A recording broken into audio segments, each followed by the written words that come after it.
안녕하세요. 오늘도 사연살롱을 찾아주셔서 감사합니다. 저는 50대 주부예요. 저는 36살에 결혼을 했어요. 요즘이야 그렇지 않겠지만 제가 결혼할 때 저는 나이가 많은 신부 축에 속했어요.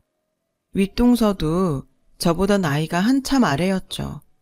결혼 전에도 시아버지는 제가 나이가 많다고 은근히 눈치를 주시고 마음에 들지 않는 티를 내셔서 섭섭할 때도 많았는데요. 다행히도 시어머니가 항상 잘 챙겨주셔서 그걸 위안으로 삼았어요. 결혼 후에도 시아버지 태도는 달라진 게 없었어요. 말씀을 많이 하시지 않았지만 늘 저를 차가운 눈으로 대하셨고 제가 작은 실수라도 하면 못마땅한 표정으로 혀를 차곤 하셨어요. 그런데 윗동서한테는 어찌나 살가우신지 그러지 않으려고 해도 저절로 서운한 기분이 들곤 했죠. 시어머니는 저에게 따뜻하게 해주셨기 때문에 정말 좋았어요. 저는 엄마가 중학교 때 암으로 돌아가셔서 늘 엄마 품이 그리웠는데 시어머니한테서 그걸 받는 느낌이 들었거든요. 하지만 시아버지의 냉대가 계속되니 저도 시댁에 가는 일이 점점 부담되더라고요. 안 그래도 시댁이라는 곳이 어려운 자리인데 그렇게 저를 싫어하는 분이 계시니 가기 싫어졌고 시댁 가는 날이 되면 가슴이 답답하고 소화가 안 되기도 했어요. 한 번은 제가 너무 소화가 안 돼서 약을 먹고 손까지 따고 갔는데 그런 저를 보고 시어머니께서 걱정스럽게 어디 아프니? 안색이 좋지 않구나. 네, 속이 계속 안 좋아서요. 약도 먹고 손도 땄으니 괜찮아질 거예요. 라고 하자 시아버지는 그렇게 제 몸 관리도 못해서야 원 하며 신문을 소리내며 펼치시더군요. 그때 아주버니와 형님이 집에 왔는데 형님도 속이 안 좋다면서 약을 먹더라고요. 시아버지는 형님한테 저런 참을미가 났나 보구나. 약 먹고 들어가서 좀 누웠다 나와라. 하시는데 저도 모르게 눈물이 나더군요. 시어머니는 그걸 눈치채고 제 어깨를 감싸 안으면서 다들 속도 안 좋은데 오늘은 가벼운 거 배달시켜 먹자. 라며 저를 다독여 주셨어요. 정말이지 시어머니가 안 계셨으면 너무 힘들었을 거예요. 그렇다고 형님이 밉거나 하진 않았어요. 형님은 그러기에는 너무 착하고 순했거든요. 한 번도 얼굴을 찡그리거나 시부모님한테 아니요 하는 걸 본 적이 없었어요. 결혼 전에 형님 부부와 만난 적이 있었는데 그때도 어찌나 배려있고 친절한지 정말 잘해주고 싶다는 생각이 절로 들었거든요. 그런 걸 보면 시아버지가 예뻐하시는 것도 이해는 됐어요. 다만 제가 나이가 많다는 이유로 차별하는 게 섭섭했던 거죠. 그런데 시어머니는 이상하게 형님과 거리를 두시더라고요. 처음에는 시아버지가 유독 형님을 많이 챙기시니까 저 때문에 그런 줄 알았는데 남편 얘기가 원래 그러셨다는 거예요. 엄마, 원래 형수 안 좋아했어. 그렇게 말은 안 했는데 좀 경계한달까? 오히려 자기는 좋아하는 것 같아. 그러게, 다들 형님 한 번 보면 좋아하잖아. 어머니는 뭐가 마음에 안 드시는 거지? 저도 궁금했지만 알 길은 없었죠. 어느 날 시어머니가 저한테 쇼핑을 가자고 하셔서 갔는데 형님한테 문자가 왔어요. 동서, 혹시 지금 바빠요? 우리 지민이 어린이집 하교시켜줄 수 있나 해서요. 형님은 제가 나이가 더 많다며 말을 높여서 썼어요. 제가 부담스럽다고 해도 자기가 미안하다고 계속 쓰더라고요. 형님, 죄송한데 제가 지금 어머니랑 밖에 있어요. 라고 문자를 보내자 그렇구나. 좋은 시간 방해해서 미안해요. 라며 답을 했죠. 그리고 나서 시어머니가 휴대폰에 문자가 왔다고 보시더니 급하게 전화를 거시더라고요. 큰애야, 너 이 돈이 뭐냐? 네가 돈 보냈다고 문자가 오는데? 아니다. 우리 쇼핑하는데 네가 왜 그래? 됐다. 다음에 집에 오면 돌려줄게. 어머니, 무슨 전화인데 그러세요? 아니, 큰애가 너랑 쇼핑할 때 쓰라면서 돈을 30만 원이나 보냈지 뭐니. 얘는 진짜 사람 부담스럽게 왜 그러나 몰라. 라며 불편하다고 하시길래 형님이 저랑 어머니 쇼핑한다니까 생각해서 보내셨나 봐요. 라고 조심스럽게 말하자 지가 그러면 우리가 뭐가 되니? 걔는 생각해주는 것처럼 하는데 알고 보면 더 불편하게 만든다니까. 라고 하시더라고요. 그러고 보니 형님한테 고맙기보다는 미안한 마음이 더 들더라고요. 저한테 꼬박꼬박 존댓말을 하니 저도 편하게 형님을 대할 수 없는 것도 그렇고요. 시어머니는 더 이상 저한테 말하지 않으셨지만 형님을 좋아하지 않는다는 게 확실히 느껴졌어요. 시어머니는 저희 앞에서 다른 형제 불평을 하는 일이 거의 없으셨어요. 그만큼 말을 아끼는 분이셨고 형님과 제가 같이 있을 때는 눈에 띄게 한 사람을 편애하는 일도 없으셨죠. 저는 그런 시어머니가 좋았어요. 남에 대해 말하지 않는 게 믿음이 가고 듬직했거든요. 결혼하고 3년 정도 됐을 때 저희 큰딸이 태어났어요. 안 그래도 시아버지 태도는 바뀐 게 없었죠. 형님네 딸은 안 보이면 찾으실 정도로 챙기고 예뻐하셨지만 저희 딸에게는 시큰둥한 반응을 보이셨고요. 저는 저 때문에 우리 딸까지 시아버지 미움을 받는 것 같아 마음이 너무 아팠어요. 언젠가는 형님네 딸이랑 우리 애가 같이 거실에 앉아 있는데 수도 고치는 사람이 집에 오니까 시아버지가 얼른 형님네 딸만 안아서 안으로 데리고 들어가셨거든요. 그 일로 남편도 마음이 상해서 아버지, 우리 윤지가 더 어리잖아요. 민지는 혼자 걸을 수 있는데 덜렁 윤지만 남겨놓으세요. 라고 해도 시아버지는 들은 척도 안 하시더라고요. 자기, 우리 아버님 사랑받는 거 너무 연연하지 말자. 그래도 어머님이 우리 윤지 많이 예뻐해 주시잖아. 나도 그 힘으로 살아. 라고 하니 남편은 아무리 정이 가는 사람이 따로 있다고 하지만 너무하시잖아. 하긴 어릴 때도 항상 형만 편애했으니까. 라고 하길래 우리 나중에 윤지가 커서 아버님 때문에 상처받은 일 생길 것 같으면 윤지 아예 아버님 댁에 데려가지 말자.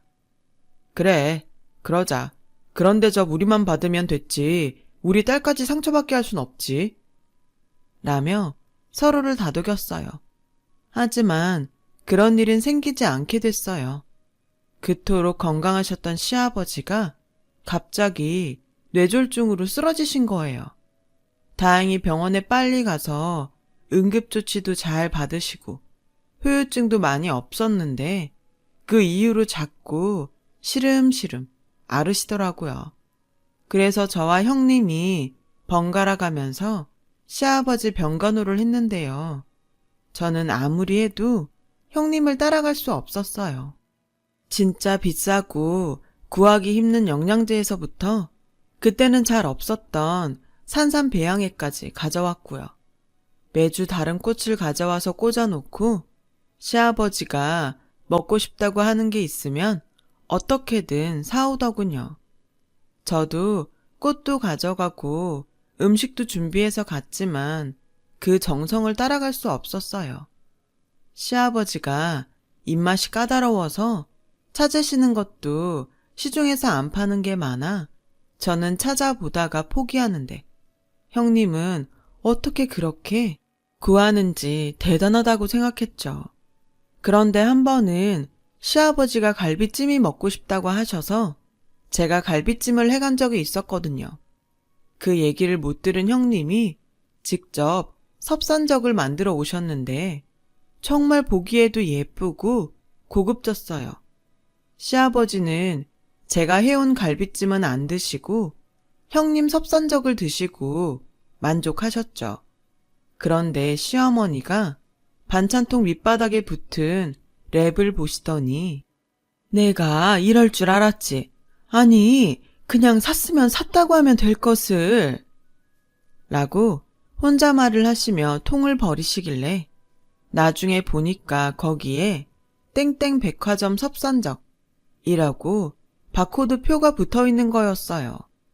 시어머니는 형님이 어떤 사람인지 대충 아셨던 것 같아요.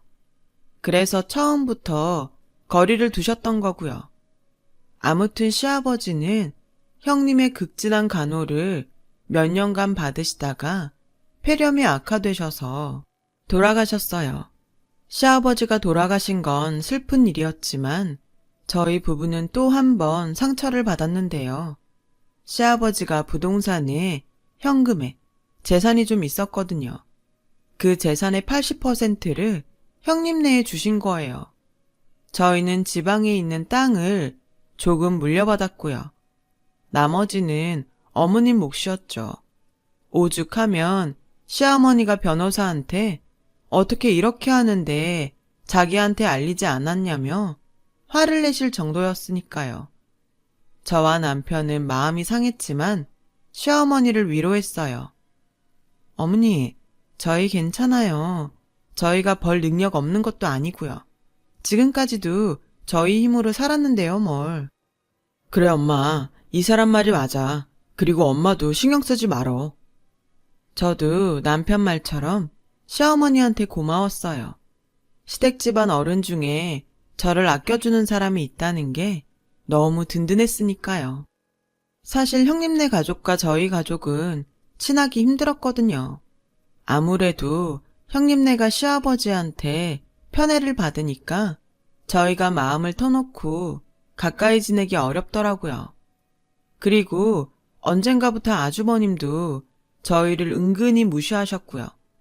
그렇게 쌓이다 보니 왕래도 별로 없었는데 재산까지 이렇게 형님네가 거의 가져간 마당에 시어머니마저 우리를 챙기지 않았으면 정말 힘들었을 거예요. 아무튼 재산 상속은 그렇게 마무리가 되었죠. 그리고 나서 형님은 시어머니한테 저희가 재산도 이만큼 받았으니까 어머니를 저희가 모시는 게 맞는 것 같아요. 괜찮다. 나는 혼자 지낼 수 있어. 지금처럼 여기서 살면서 가끔 너랑 둘째나 보면 되지. 라고 하셨지만 형님이 끝까지 우겨서 시어머니와 형님네가 합치게 됐어요. 그때 우리는 남편 직장일로 지방에서 살고 있었어요. 거리가 멀다 보니 시어머니한테 자주 가기 어려웠어요. 형님네와 합치시니 전화도 전보다 많이 못하겠더라고요. 어쩐지 형님 눈치가 보였고 시어머니도 편히 말씀을 못하시는 것 같았어요. 그러다 보니 자연히 연락이 줄었죠. 그렇게 시간이 꽤 흘렀어요. 그런데 어느 날 남편이 회사에서 전화를 해서 여보, 어머니 어디 계신지 좀 찾아봐. 전화도 안 받으시고 뭔가 이상해. 형도 전화가 안 돼. 라길래 전화를 해봤더니 정말 연결이 안 되는 거예요. 전화가 아예 없는 번호라고 나오더라고요. 저는 너무 황당해서 형님한테 전화했지만 형님 전화도 끊긴 상태였어요. 정말 느낌이 안 좋더라고요. 그래서 일단 기차표를 끊고 형님 댁으로 무작정 찾아갔어요. 그런데 전혀 모르는 아줌마가 나오시는 거 아니겠어요? 아줌마, 여기 언제 이사 오셨어요?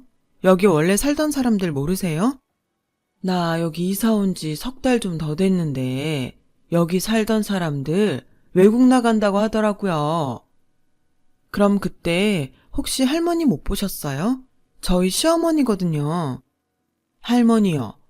아, 그러고 보니까 나 처음 이 집 보러 왔을 때 요양원 차가 와서 어떤 할머니 태워가는데 나 못 간다며 시끄러웠는데 그분인가? 아무래도 일이 생겼다는 직감이 들었어요. 저는 바로 남편한테 연락해서 빨리 올라오라고 했고, 그 다음에 형님과 아는 사람들을 수소문해서 닥치는 대로 연락을 해봤죠. 그러자 형님 소식을 아는 여자가 나타났어요. 걔네 미국으로 이민 간다고 작년부터 그랬는데 형제인데 몰랐어요? 네, 저희는 들은 게 없어요. 어머니 소식도 모르고요. 라고 하자 그 여자는 시어머니 치매 와서 자기는 못 돌본다고 요양원 입원시켰단 얘긴 들었어요. 라는 거였어요. 그렇게 건강하고 기억력 좋던 시어머니가 치매라니. 저는 믿을 수가 없었어요.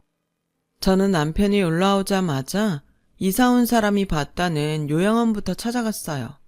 하지만 시어머니는 거기 안 계셨어요. 그분 한 달만 있다 나가셨어요. 며느리가 다른 요양원으로 옮긴다고 했거든요. 혹시 어디로 가신 건지 아시나요? 경기도로 가신다는 얘긴 들었는데 자세한 건 잘 모르겠네요. 그때부터 저희 부부는 경기도에 있는 모든 요양원을 뒤졌고 잘 알려지지 않은 작은 곳까지 일일이 조사해서 알아냈어요. 하지만 시어머니는 어디에도 없었어요. 저희 걱정은 커져만 갔죠. 도저히 안 되겠다 싶어 경찰서에 실종신고를 하기로 하고 마지막으로 혹시나 하는 마음에 충청도에 요양원 한 곳을 더 가봤어요. 원래 가보려고 했던 요양원은 아니었는데 우연히 눈에 띈 다음부터 이상하게 자꾸 신경이 쓰였거든요.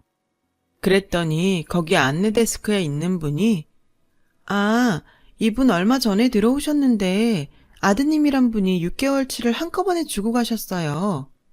라며 저희를 시어머니 있는 방으로 안내해 주더라고요. 입원실에 간 저희 부부는 너무 놀라서 입이 벌어졌어요. 시어머니가 피골이 상접한 얼굴로 6명이 같이 쓰는 방, 제일 벽쪽 침대에 모로 누워서 정신없이 주무시고 계셨거든요.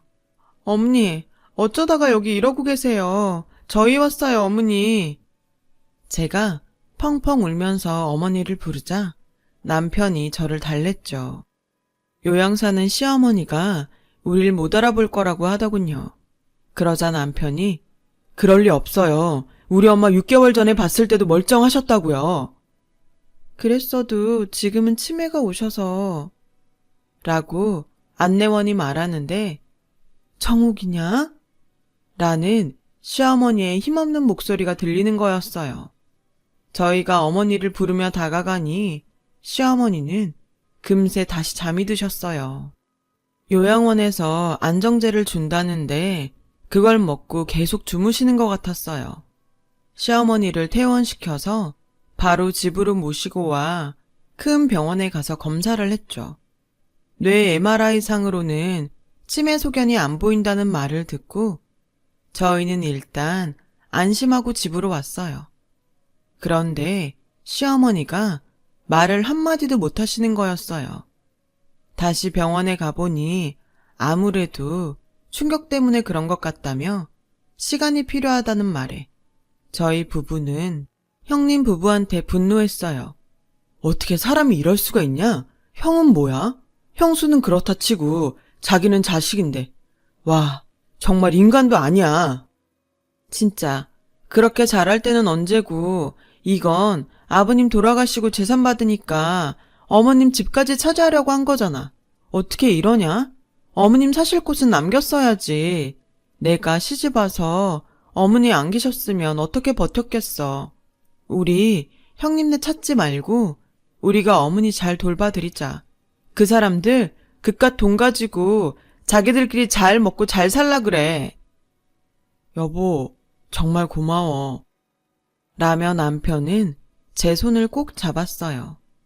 저는 시어머니 건강 회복을 위해 열심히 간병을 했어요. 말도 못하고 힘들어하시는 어머니를 위해 할 수 있는 건 다 했죠. 병원도 다니면서 한의원에서 보약도 지어드렸고 마사지를 배워서 매일 시어머니 온몸을 마사지 해드렸어요. 반찬도 영양이 부족하지 않도록 신경 써서 매일 고기와 채소를 마련했고요. 그러자 시어머니는 점점 기력을 회복하셨고 다시 말을 조금씩 하게 됐어요. 돌아오는 검진날 병원 의사가 이제 정상으로 다 돌아오신 것 같네요. 더 걱정 안 하셔도 되겠어요. 라고 하는 말에 눈물이 저절로 나더라고요. 저는 시어머니 손을 잡고 어머니 너무 다행이에요. 정말 잘 됐어요. 라고 하자 시어머니는 무슨 그런 말을 해. 다 네 덕분에 내가 다시 살았다. 라고 또렷하게 말씀하시는데 눈빛도 예전처럼 반짝이셨어요. 저는 그게 너무 좋아서 또 울고 말았죠.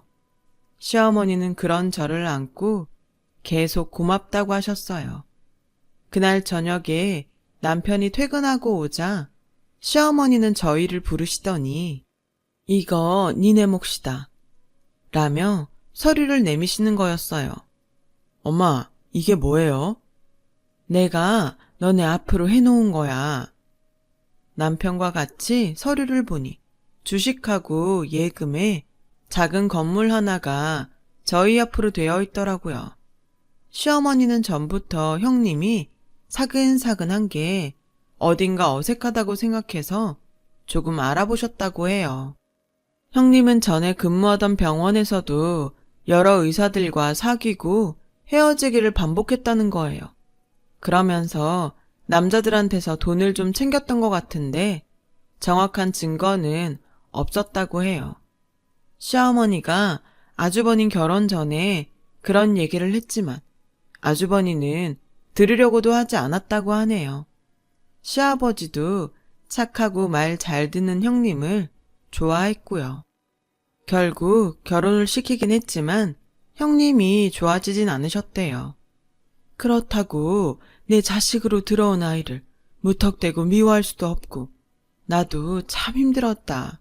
그래서 큰애가 나를 요양원으로 보낼 때 거기선 내가 미워하는 마음이 있어서 벌받나 보다 했지.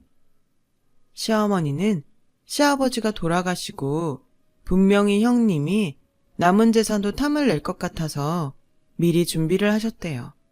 그래서 시아버지가 시어머니에게 준 건물과 예금을 저희 부부 명의로 해놓고 원래 시어머니가 갖고 있던 주식들도 저희 앞으로 해놓으셨다는 거예요. 주식은 시어머니가 젊을 때부터 갖고 있던 건데 지금은 몇십 배가 됐다고요. 형님이 시어머니한테 있는 재산들까지 받아내려다가 아무것도 없다는 걸 알고는 시어머니를 요양원에 보낸 거였어요. 그것도 처음에는 남의 눈을 의식해서 좋은 데로 보냈다가 나중에 허름하고 작은 곳으로 다시 옮겼던 거죠. 정말 그런 치밀한 생각을 하고 있었다는 게 너무 소름 끼쳤어요. 어머니, 그래도 어머니 살아계신데 저희가 이걸 받을 수는 없어요. 맞아요, 엄마. 이건 엄마 갖고 계세요. 너희는 나한테 아무것도 없는 줄 알고도 나를 찾아서 그 먼 데까지 왔었잖니. 나도 이제 너희밖에 없는데 내가 이걸 가져서 뭘 하겠니? 그렇게 저희는 시어머니가 애써 지키신 재산을 물려받게 됐죠. 그래도 함부로 쓸 엄두가 나지 않더군요. 저희는 열심히 일을 하면서 시어머니와 함께 잘 살고 있었어요. 그러던 어느 날 모르는 번호로 전화가 왔어요. 저는 보이스피싱일까봐 받지 않았는데 계속 와서 할 수 없이 받았죠. 동서, 나예요. 잘 지내요? 형님? 아니, 지금 잘 지내요라는 말이 나와요? 저는 아무렇지도 않게 밝은 목소리로 인사하는 형님이 어이가 없었어요. 형님은 오해가 있었던 것 뿐이라며 곧 한국에 들어가는데 만나고 싶다고 하더군요. 그래서 집이 아닌 다른 곳에서 보자고 했죠. 시어머니가 보시면 또 어떤 충격을 받으실지 모르니까요. 저와 남편은 마음을 단단히 먹고 형님 부부를 만나러 갔어요. 두 사람은 잘 지냈는지 전보다 훨씬 살이 쪘더라고요. 연락도 못하고 가서 미안해요. 어머니 요양원 보내고 연락한다는 게 너무 바빠서. 됐고, 무슨 일로 보자고 하신 겁니까? 남편이 형님 말을 끊고 딱딱하게 말하자 아주버니는 무슨 일이라니 형제 사이에 당연한 거 아니야? 했고 형수는 다 오해가 있었어요. 저희가 급하게 할 사업이 있어서.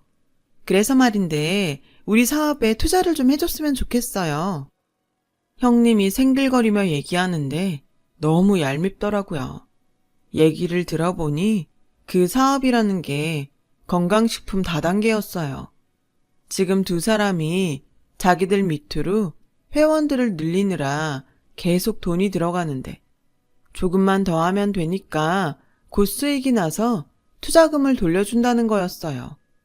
저와 남편은 기가 막혀서 서로를 쳐다봤어요. 그렇게는 안 되겠는데요, 형님. 저희도 아까워서 못 쓰는 돈을 어떻게 그런 일에 투자해요? 라고 하니 형님은 계속 웃는 얼굴로 이건 서방님이 정하실 일 아닌가요? 동서가 나설 일 아닌데? 저는 화가 나서 내가 진짜 동서고 나발이고 이런 거 떼고 사람으로서 말하는데 너 어린애가 인생 그렇게 사는 거 아니야. 어디서 여기저기 등쳐먹고 쉽게 돈 벌어서 먹고 살려고 들어? 재산 안 준다고 시어머니를 이름도 없는 요양원에 보내? 내가 너 그래도 윗 동서니까 봐주는데 경찰에 신고하기 전에 우리 앞에서 그냥 사라지는 게 좋을 거야. 라며 아주 세게 나갔어요. 그리고 남편하고 같이 일어나 나오니 두 사람이 저희를 붙잡으며 돈을 달라며 사정을 하더군요. 아, 다 듣기 싫다니까요. 정말 경찰 부를까요? 라고 제가 소리를 꽥 지르자 두 사람은 그제야 포기를 했어요. 알고 보니 둘은 미국에서 다단계로 편히 돈을 벌려고 하다가 가지고 갔던 돈을 죄다 탕진해서 처음 가서 샀던 집도 팔고 여기저기 전전한다고 하더라고요. 저희는 집으로 돌아와서 재산을 시어머니 살아계신 동안에 어머니만 위해서 쓰자고 다짐했어요. 어머니가 저희를 생각해 주신 만큼 어머님한테 돌려드리는 게 맞다고 생각했어요. 그렇게 결정하고 나니 마음이 한결 편하더군요. 형님네는 한참 후에 한국에 다시 돌아와서 저희에게 몇 번이나 연락을 했지만 저도 남편도 전화만 받고 찾아가지는 않았어요. 그 후로 형님네 가족은 저희에게 더 이상 연락이 없었고요. 그래도 남편 핏줄이니 걱정도 되고 생각이 날 때도 있지만 시어머니한테 했던 걸 생각하면 괘씸해서 견딜 수가 없었어요. 시아버지도 속인 거나 마찬가지고요. 돈 때문에 사람을 이렇게까지 만들 수 있다는 거 보니 그 힘이 대단하긴 한가 봅니다. 지금도 저희는 시어머니와 잘 살고 있어요. 시어머니는 여전히 정정하시답니다. 저희는 많은 욕심 내지 않고 아이 잘 키우고 어머니 건강히 잘 모시며 잘 살아가고 싶습니다. 제 사연 들어주신 분들 감사하고요. 모두들 평안한 하루 되시길 바랄게요. 감사합니다. 행복하세요. 여러분, 사연 댓글에 응원과 현명한 조언 부탁드려요. 좋아요와 구독은 저에게 큰 힘이 됩니다. 오늘도 좋은 일 가득하세요.